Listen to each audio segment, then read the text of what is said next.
Hey, what's going on YouTube? I got a few battles today for you guys on PO. I built a weird new team that I kind of like. I've always wanted to try out special expert belted Tyranitar. Generally when you run an expert belt you like a mixed set just to make up for any type of stat drops with Intimidate. I could use Ice Beam. I could also use like a Fire Blast after a superpower. It's a nice little set of balance, but I decided to run fully special just because I have other things that can compensate for the things that this lacks. So anyway, I've got special modest expert belted Tyranitar, a little bit of speed, a little bit of HP, a lot of special attack. 316 really isn't bad considering that it hits 403 with its special attack. I mean, that's pretty good. Plus expert belt kind of adds a nice little punch to it. I wanted to make it life orb, but I like the surprise of them not knowing what item I am.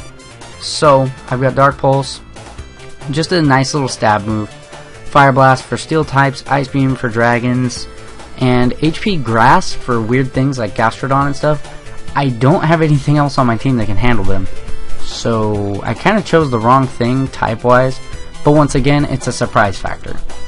I've got Choice Scarf Physical Lando with U-Turn, Earthquake, Stone Edge, and Superpower. Real standard, real black and white one. Got Specially Defensive Rotom, pretty popular Pokemon at the moment.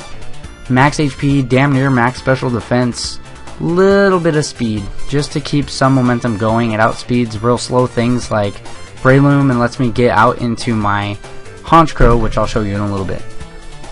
Got Fortress, standard, relaxed nature, max HP, max defense, no speed, a little bit of special defense. Doubt that special defense EV makes any difference at all, but a point's a point. Got Stealth Rock, Gyro Ball, Rapid Spin, and Volt Switch, just to keep a little bit of more momentum. Got a nice little Volt Switch U-turn core going on right here.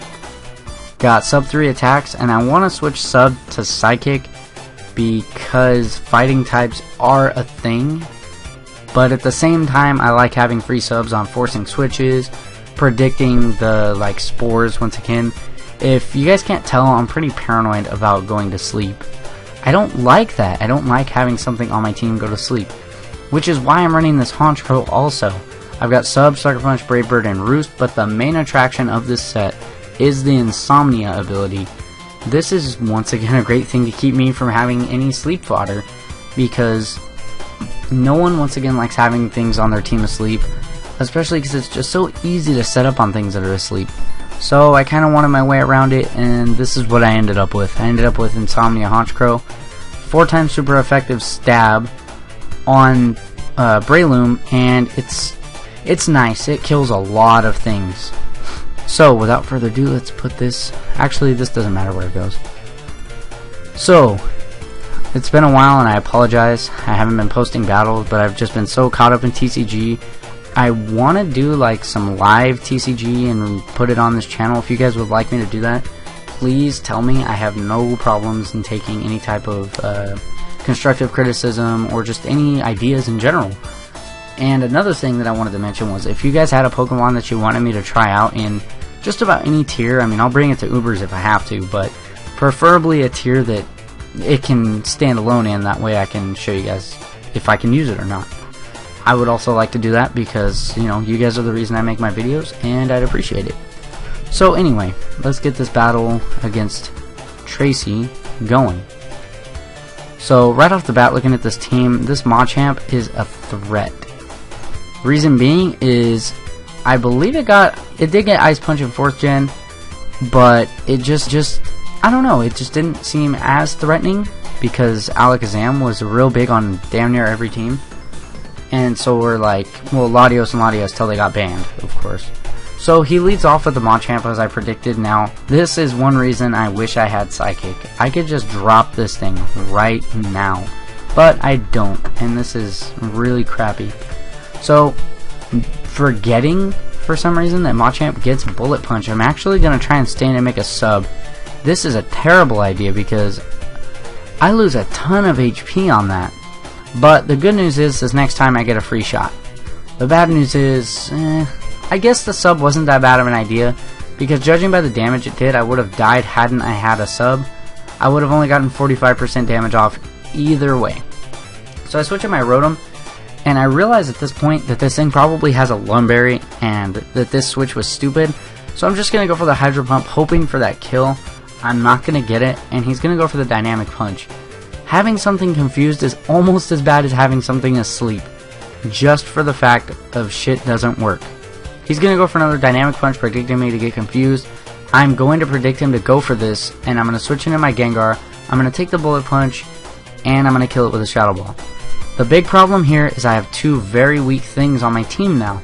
My Rotom just took 66%, and my Gengar is at like 20%, I think it is, and I think the percentage is just off. He's going to send in this Nerd, or Starmie, and it's going to outspeed and kill me. I didn't want to switch out because look at my team. I mean, nothing wants to take a possible predicted Thunderbolt unless I just happen to make a magic switch into my Lando. Now right here, he's going to go for the Hydro Pump. I know I can live it and kill him off with the Dark Pulse. You have no idea the satisfaction that Dark Pulse kill gave me. I thought going into making this team that this Tyranitar would never get a kill, and its first battle out it does. So congratulations, Z-Belt Tyranitar, you did it. Now he's going to bring in this stupid fucking Ninjask. I don't like Ninjask, just because it's a dick. So he's going to go for the X-Scissor and kill me off. I'm going to bring in my Landorus, and I'm going to put up a counter. That's all I'm going to say for these next few turns. So he subs, I go for Stone Edge. I'm sure you guys can read, but I'm going to put a counter anyway. He swords in my face, and I'm like, crap, he's going to baton pass to something. I have to stay in and keep Stone Edging. I would have very much liked to switch into my Fortress, but in the off chance that he may have predicted that baton pass to like something weird, like I think he does have a Kazam. Yeah, I didn't want him to like baton pass with a sub into the Alakazam. Yes, he would have had, you know, some attack raises, but that wouldn't have mattered because obviously its attack is shit, and actually it could have worked if it had a Psyshock. So he roosts, and I keep missing Stone Edge for days, and he just laughs with me. I don't have any reason to complain about it. If you're going to use an 80% accurate move, expect it to miss. But according to that ratio, it should only miss 1 out of 5 times. Now, this time, I got the 20% accurate one. I hit 2 out of 8 times. Like, what the hell kind of shit is that? So, I'm just going to keep Stone Edging, and I believe it's at this point where I say I don't need to take any more damage. This thing's at +4 at this point. I need to just get my Fortress in here, take a hit. I realize I'm not going to miss with Gyro Ball, and another thing he showed me was his 4th move. He does not have Baton Pass on this thing. So now it's time to come in, set up my rocks for free because it can't do anything to me. It's going to keep taking Sandstorm damage, and I'm going to start Gyro Balling. Now, thank God for that +6. Not to say my Gyro Ball wouldn't break the sub, but now I can one-hit KO this thing easily. So that's exactly what happens right here as he goes for the X-Scissor. Does 29%, which considering that I'm a Fortress, is pretty good damage. So he brings in this Victini, and it's on a balloon, so I'm like, okay, I don't know what's going on. And then I outspeed it. I don't know how you outspeed. I'm just going to pause this real quick. Now, right here you see that it is a Trick Room Victini. What the fuck? How do you make a Victini slower than a Fortress? I run 0 speed. I don't think it's a negative speed nature, but Fortress has shit speed in the first place. And I have 0 speed IVs. This made no sense to me. It should have been a massive red flag. But the red flag was thrown up, and I bring in my Rotom just as fodder at this point, because I really cannot do anything to this with anything else. Right off, at least. So, he's going to go for V-Crate, and I'm like, I could not live that, apparently. Okay. So, and he's just getting faster at this point. But the one good thing for me is that he is also getting, he's getting weaker by the defense. So this was kind of a nice trade-off for me, because I can bring in Honchkrow and easily kill it off with a Sucker Punch. Most people make this play very dangerous and want to go for the Brave Bird. I cannot afford to play this game right now. So what he's going to do is switch out, predicting the Sucker Punch. That's fine. I do not have a problem with this. I just needed that Victini dead just in case he decided to stay in and attack. He's just going to roost. I'm going to go for Brave Bird. I believe we make this trade one more time, or on the next turn I decide to roost. And what ends up happening, okay, yes, I do decide to Brave Bird one more time. Now is when the Trick Room finally wears out, and I realize that I'm faster than him, which is a really weird thing, but once again, he is running a semi-Trick Room team. So he's gonna roost, I'm gonna roost, we're just gonna roost ducks. And he outrages right here. He outrages. This was such an excessive play. So right here, I believe I go for the Sucker Punch after this outrage, but I should have gone for the Brave Bird because it would have killed it off, but at the same time it's gonna die anyway because it does have a life orb. So the play didn't really matter. I was gonna lose my Honchkrow either way due to recoil or to outrage damage. It's not a problem. Now the best thing on my team to come in at this point is most definitely my Landorus. It's Scarfed, it's got Earthquake, it's Sand Force, something dies. Now all he has left is his Alakazam, and he's realizing that he has a good shot at winning this game. So I'm going to go for the Earthquake, hoping that he doesn't kill me, and he has Psyshock. This is where having a baton passing Ninjask would have helped him in a very, very strange situation. Had he had an attack boost, or special attack boost, no, because technically he would have to lower my defense for that to work. So scratch that idea. And the last battle was kind of, I want to say, a little more interesting in that I end up having to make a couple of plays.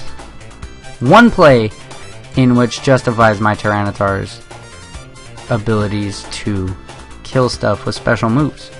Pretty awesome. So, he has, before I start out, got Ambipom, Latios, Smeargle, Terrakion, Umbreon, and Victini. This is a pretty good matchup for me, not because of him having bad pokes, but because I have a counter for that Smeargle in case he wants to lead off with it. That's what I predicted. I predicted Spore Smeargle to be his lead, but then I kind of forget that Ambipom is a very popular lead when it's on a team because it has Technician boosted Fake Outs, and it does a shit ton of damage to frail things such as my Honchkrow, like you are about to see right now. Now I forget two things. One, that priority, when you both use priority, speed is the next determining factor. Two, that Honchkrow could live a U-turn.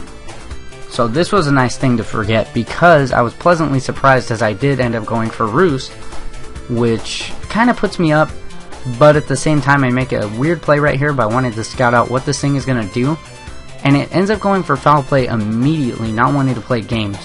So I'm just going to Roost again, and it does 40%, which is kind of a drag, but it lets me know that he's probably not going to go for it again, knowing I can just Roost in his face.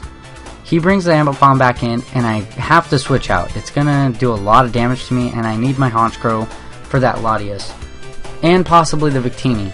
So he's going to go for the taunt as I bring it in after his Fake Out. I went for Stealth Rocks, maybe hoping it didn't have taunt, but it did. I'm going to Volt Switch out, and now that I'm paralyzed, my Gyro Balls are going to be doing a considerable amount of damage. I just Focus Blast. I believe that Ambipom speed is 108. I think that's the tier that it falls in. Don't listen to me too closely, because I could be wrong. So he brings in the Latios, and I'm like, crap, dude, this thing probably outspeeds me, seeing as it's more than likely timid. It goes for the Psychic, and it's Life Orb, so I don't really want to switch anything else in, assuming it's probably going to switch moves. I could have brought in my Rotom, but I really didn't want to take a Draco to the face. Now, at this point, I'm just going to bring in my Honchkrow. Once again, not wanting to play games with this, I'm going to go straight for the Sucker Punch, because what do I have to gain by going for the Brave Bird? Nothing. He wants to switch in, wants to take this. Now, right here, he brings us in, and I'm like, yes, the Smeargle. I'm going to get to use Insomnia, I'm going to get a free sub, or I'm going to Brave Bird, predicting him to Spore, and I'm going to kill him off either way. He ends up going for Transform. Hello? Hello? Someone help me. I don't get it. Why do you have Transform? Like, you...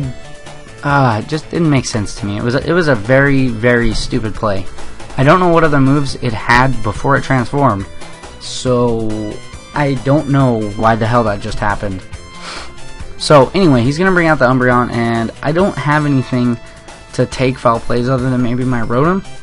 Now what I wanted to do right here was bring in my Rotom and Will-O-Wisp this thing, which is exactly what I'm going to try and do as it goes for the foul play. This kind of sucks because I end up finding out right here that it has Protect. Now, this means I know half of its moveset. That means it probably has Wish as another move and something else. Now right here, I put on my prediction pants and I slapped that Victini a good one. I hit him with a mean one. What ends up happening is he predicts me to go for Will-O-Wisp again, being so annoyed by that Umbreon. But I'm actually going to go for the Hydro Pump and then the Volt Switch to get the hell out of there in case he wants to bring in his Terrakion. Now what this does is forces him to bring in the Umbreon because Terrakion cannot one-hit KO Landorus unless it crits. And speaking of crits, I get one right now. That crit did nothing more than speed up the process. Now, in an unfortunate turn of events, I end up sacking my Honchkrow here, but it didn't really have too much use left. Now, I'm going to U-turn right here. I didn't think that he was going to switch out to the Terrakion right here, so this caught me off guard a bit. But I did not want to go for the Earthquake and get possibly critted by a foul play. Now right here I bring in my Rotom. I'm not going to say I wanted to bluff the Scarf because he knows I've switched up moves, and he goes for the close combat and kills me off. Now this sucks, but whatever. I'm actually just going to go straight away for the Earthquake right here. I was really hoping that he would switch out so I could hit the Umbreon for some extra damage and then hit it again, but it doesn't end up happening. So I kill off his Terrakion, which is great, big threat out of the way. He protects, and right here I got scared because I didn't know if Landorus one-hit KO'd from 46%. I didn't know if this was a physically defensive or specially defensive Umbreon. I will put a calc on the screen because you never know. You never know when you might run into an Umbreon and you have a physical Lando in the spot where you want to kill stuff. So, this was a long ass video. I hope you guys did enjoy it a lot. Like I said, if you guys have suggestions for Pokemon that you'd like to see used, I have no problem making a team. Not necessarily based around it, but with it in a spot. I also have some more TCGO codes to give away. Please comment below if you want them, because I'm going to kind of do this thing where it's just first comments are going to get codes. This week, or this battle video, is going to be first 3 comments. Doesn't matter if you commented last time, this time, whatever. First 3 comments are going to get codes. No, you cannot double comment. That's cheating. So anyway, like it, hit it, subscribe, and rate it. Let me know what you guys thought of the battle, some of my plays, some of my critical thinking skills, and yeah, stay tuned for more, guys. See ya.